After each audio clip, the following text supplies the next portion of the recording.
इस मूवी के स्टार्ट में हम एक बच्चे मिंग टियान को देखते हैं जिसके पीछे बहुत से सोल्जर्स पड़े हुए थे, इसलिए वो भागते हुए एक शेल्टर में पहुंच जाता है जहां उसके फादर मिंग येजी सॉर्ड्स बनाया करते थे, यानी कि वो एक सॉर्ड्स मेकर थे और सॉर्ड्स बनाने के लिए पूरे चाइना में काफी ज्यादा फेमस थे। यहाँ तक कि एम्परर भी उसे जानते थे और उन्होंने मिंग येजी को एक स्पेशल मैजिकल सॉर्ड हांग वांग बनाने का कहा था। लेकिन अब उसी एम्परर के लोग मिंग येजी को किसी वजह से मारना चाहते थे, इसलिए उस मैजिकल सॉर्ड का सामना करने के लिए अब वो एक और पावरफुल सॉर्ड बना रहा था जिसका नाम सैंगविंग था। शेल्टर के बाहर हम उन सोल्जर्स को देखते हैं जो कि वॉरियर्स के ग्रुप से फाइट कर रहे थे, जबकि इधर मिंग येजी सैंगविंग सॉर्ड कंप्लीट करने के बाद अपने बेटे को लेकर रिवर साइड पे आ जाता है और वही सैंगविंग सॉर्ड जो कि अभी पूरी तरह से शार्प नहीं थी, वो अपने बेटे को देकर उसे वहाँ से जाने का कहता है। लेकिन वो अपने फादर को छोड़ के नहीं जाना चाहता था, पर वो उसके साथ नहीं जा सकते थे, इसलिए मिंग टियान अकेले ही नदी में जंप कर देता है। अब मिंग टियान जब नदी में कूद जाता है तो तभी वहाँ पे जनरल जाओ हान आ जाता है और उसी हांग वांग सॉर्ड से मिंग येजी को मार डालता है। ये देखकर मिंग टियान को बहुत दुख होता है, लेकिन वो कुछ भी नहीं कर सकता था। इसी के साथ ही सीन शिफ्ट होता है और हमें 20 साल बाद का टाइम दिखाया जाता है, जहाँ हम मिंग टियान को देखते हैं जो कि अब बड़ा हो चुका था और वो अपने दोस्तों डेब्लो और जुको के साथ मिलकर टाइम गुजारा करता था। वो तीनों मिलकर रास्ते से गुजरने वाले लोगों को लूटा करते थे। एक दिन जब वो एक आदमी से गोल्ड लूटने की कोशिश कर रहे थे तो तभी मिंग टियान अपनी सॉर्ड बाहर निकालता है, जिसे देख के वो आदमी बहुत तेजी से मिंग के पीछे पहुंच जाता है, जिसकी वजह से वो काफी ज्यादा हैरान हो जाता है और अब वो कुछ भी नहीं कर सकता था। तभी वो आदमी उससे उस सॉर्ड के बारे में पूछता है जो कि उसने उठा रखी थी,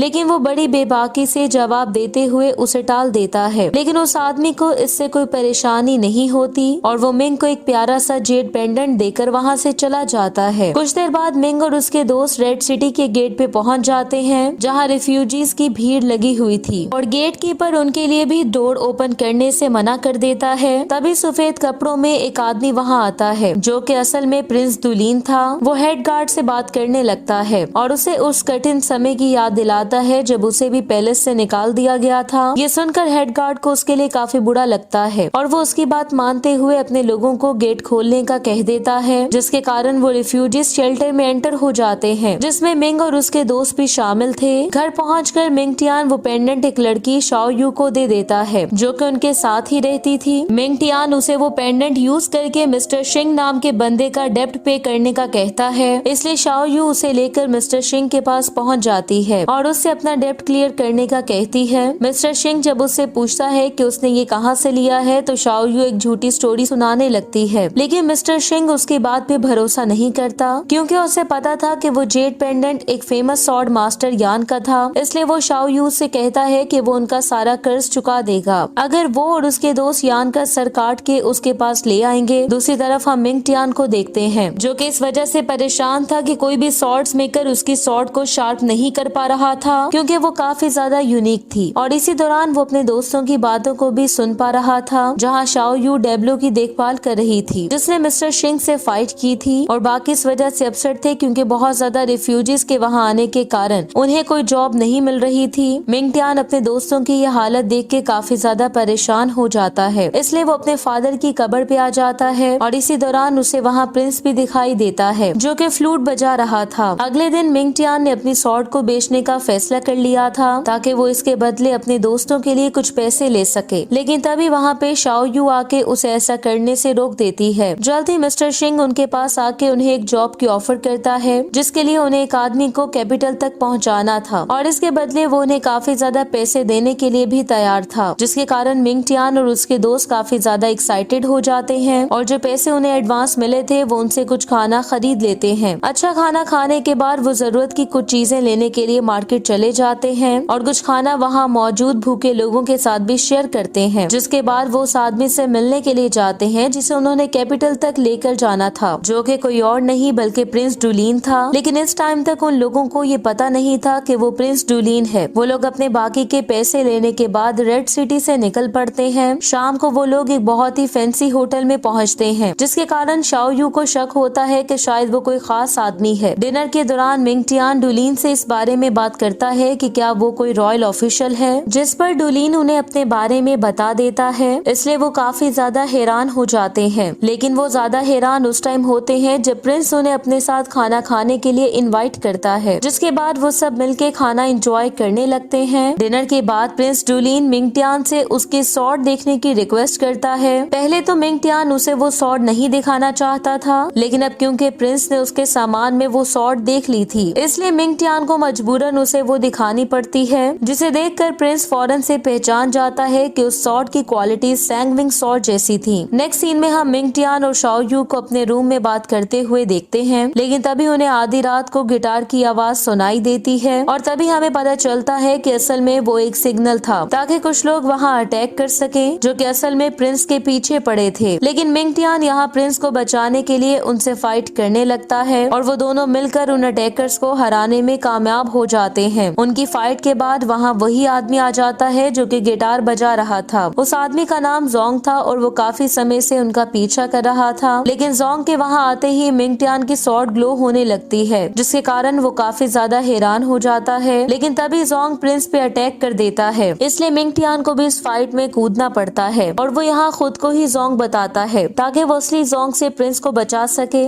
जोंग को भी पता था कि मिंगटियान झूठ बोल रहा है, लेकिन इसके बावजूद वो और उसका गैंग वहाँ से जाने का फैसला कर लेते हैं। पर वहाँ से जाते हुए उसका एक आदमी वहाँ घास में माचिस गिरा देता है, जिससे वहाँ आग लग जाती है। इसलिए प्रिंस डुलिन और बाकी सब लोग फौरन से उस होटल से बाहर आ जाते हैं, जिसके बाद प्रिंस उन्हें बताता है कि जिस आदमी ने उस पर अटैक किया था वही असली जोंग था। ये सुनकर मिंगटियान थोड़ा फुलिश दिखाई दे रहा था, क्योंकि उसने जोंग बनने की कोशिश की थी और वो भी असली जोंग के सामने। अब प्रिंस ने भी डिसाइड कर लिया था कि वो कैपिटल जाने के लिए अकेला ही आगे जाएगा, क्योंकि चीजें अब और ज्यादा रिस्की होती जा रही थी। इससे वो मिंगटियान और उसके साथियों को वापस भेज देता है, लेकिन मिंगटियान का प्लान थोड़ा डिफरेंट था। वो शाओ यू से कहता है कि वो बाकी सब लोगों को घर वापस ले जाए, जबकि वो खुद प्रिंस के पीछे जाना चाहता था। और अगले ही दिन वो प्रिंस तक पहुंचने में कामयाब हो जाता है, जिसके बाद वो दोनों मिलकर आगे बढ़ने लगते हैं। लेकिन रास्ते में उन्हें कुछ सोल्जर्स की डेड बॉडीज दिखाई देती हैं, जिन्हें रेबल्स ने मार दिया था। इसलिए अब वो उन रेबल्स से बचने के लिए एक छोटा लेकिन कठिन रास्ता लेने का डिसाइड करते हैं और उस तरफ जाते हुए मिंगटियान उसी जेड पेंडेंट को एक बैम्बू ट्री के साथ लटका देता है। कुछ देर बाद वो लोग एक गाँव में पहुँच जाते हैं और एक आदमी कोंगशी के घर कुछ देर आराम करने का फैसला करते हैं। लेकिन जैसे वो खाना खाने लगते हैं तो तभी वहाँ पे रेबल्स का एक ग्रुप आ जाता है, इसलिए कोंगशी जल्दी से उन्हें छुपने का कहता है। लेकिन जब उन्हें प्रिंस वहाँ नहीं मिलता तो वो कोंगशी को ही अपने साथ ले जाते हैं, जिसकी वजह से उसका बेटा रोने लगता है। उसे देख के मिंगटियान काफी ज्यादा अपसेट हो जाता है और वो किसी भी सूरत कोंगशी को बचाना चाहता था, लेकिन प्रिंस उसे रोक लेता है और उसे इस इशू का पीसफुल सोल्यूशन ढूंढने की एडवाइस करता है। जिसके बाद वो मिंगटियान को अपने बारे में बताने लगता है, जो कि कैपिटल इसलिए जा रहा था ताकि वो थ्रोन को क्लेम करके लोगों की हेल्प कर सके। दूसरी तरफ हम जोंग और उसके सोल्जर्स को भी देखते हैं, जिन्होंने मिंगटियान की तरफ से लटकाया गया जेड पेंडेंट देख लिया था। इधर प्रिंस मिंगटियान को ये बता रहा था कि कैसे उसे पैलेस छोड़ने के लिए मजबूर किया गया था, क्योंकि किसी ने उस पर आरोप लगाया था कि वो अपने डैड के रूल्स को फॉलो नहीं करता और यहाँ तक कि पैलेस से निकलवाने के बाद उसे मारने की भी कोशिश की गई थी ताकि थ्रोन की पावर को अपने कंट्रोल में लिया जा सके। लेकिन उसे अभी तक ये पता नहीं था कि इस सब के पीछे कौन था। कुछ देर बाद मिंगटियान जब वहाँ से थोड़ा दूर आता है तो उसे वहाँ जोंग मिलता है, जो कि उसकी तरफ वही जेड पेंडेंट उछाल के उससे उसकी स्वॉर्ड और उसके ओरिजिन के बारे में क्वेश्चंस करने लगता है। लेकिन मिंगटियान उसे कुछ भी बताने के मूड में नहीं था। लेकिन इससे पहले कि उनकी फाइट स्टार्ट होती तभी उन्हें जंगल से कुछ आवाजें सुनाई देती हैं, जो कि असल में मिंगटियान के दोस्त थे, जिन्हें वहाँ देख के वो उनपे गुस्सा करने लगता है। लेकिन उसको सपोर्ट करने की डिटर्मिनेशन देखकर उसका गुस्सा खत्म हो जाता है। जोंग जो कि उनके पीछे वहाँ पहुँचने वाला था, उसने अब मिंगटियान और उसके साथियों पे अटैक करने का फैसला कर लिया था, क्योंकि प्रिंस डुलिन का पीछा करने का अब कोई फायदा नहीं था। वो लोग जैसे ही उनके करीब पहुँचते हैं तो प्रिंस सबको वहाँ से भागने का कहता है। इसी हलचल के दौरान डेब्लो नीचे गिर जाता है, जिसके कारण मिंगटियान उसकी हेल्प करने के लिए वापस जाने लगता है। लेकिन ज़ुको और उनका एक और साथी इस बात पे इंसिस्ट करते हैं कि वो तीनों भागते रहें, जबकि वो तीनों जोंग के सोल्जर्स का सामना करेंगे। लेकिन वो इतने ज्यादा स्किलफुल नहीं थे, इसलिए जोंग के सोल्जर्स उन्हें कुछ ही देर में मार डालते हैं, जबकि बाकी तीनों भागते भागते एक नाले में गिर जाते हैं। उन्हें जब होश आता है तो मिंगटियान काफी ज्यादा दुखी था, क्योंकि उसे अपने दोस्तों की डेथ का पता चल चुका था। इसलिए वो प्रिंस को इसका रिस्पॉन्सिबल समझते हुए उस पर गुस्सा करने लगता है। लेकिन इसी दौरान वहाँ रेबल्स का एक ग्रुप आके उन्हें पकड़ लेता है और अपनी बेस पे ले जाता है, जहाँ हम उन रेबल्स के कमांडर कमांडर चो को देखते हैं, जो कि प्रिंस डुलिन को नहीं पहचान पाता, लेकिन जब उसे उनकी डिफिकल्टीज के बारे में पता चलता है तो उसे काफी बुरा लगता है और वो उन्हें कुछ देर चिल करने की परमिशन दे देता है। वो लोग जब एक रूम में बैठे थे तो मिंग टियान अभी भी काफी ज्यादा दुखी था और यहाँ तक कि वो इस जर्नी से क्विट करने का सोच रहा था, लेकिन फिर शाओ यू उसे काम डाउन करने की कोशिश करती है और उसे उसके फादर का बदला लेने का मिशन याद दिलाती है। कुछ देर रेस्ट करने के बाद प्रिंस डुलिन कमांडर चो के पास आता है और उसकी मेहमान नवाजी पर उसका शुक्रिया अदा करता है। चो के रूम में प्रिंस को लकड़ी के कुछ तख्ते दिखाई देते हैं जिन पे कुछ ओल्ड पोएम्स लिखी हुई थी और वो उन सेंटेंसेस को कंप्लीट करने से खुद को नहीं रोक पाता जहाँ कुछ लाइंस गायब थी, जिसके कारण कमांडर चो प्रिंस से काफी ज्यादा इम्प्रेस हो जाता है। इसलिए वो उसे कुछ दिनों तक रेबल्स के साथ ही जुड़े रहने की सलाह देता है। कुछ देर बाद प्रिंस मिंग टियान को अपनी स्वॉर्ड स्किल की प्रैक्टिस करते हुए देखता है, इसलिए वो स्वॉर्ड्स फाइटिंग के बारे में अपने नॉलेज को उसके साथ शेयर करने का फैसला करता है और उसे उसकी अपनी स्वॉर्ड पे ट्रस्ट करने के लिए इनकरेज करने लगता है।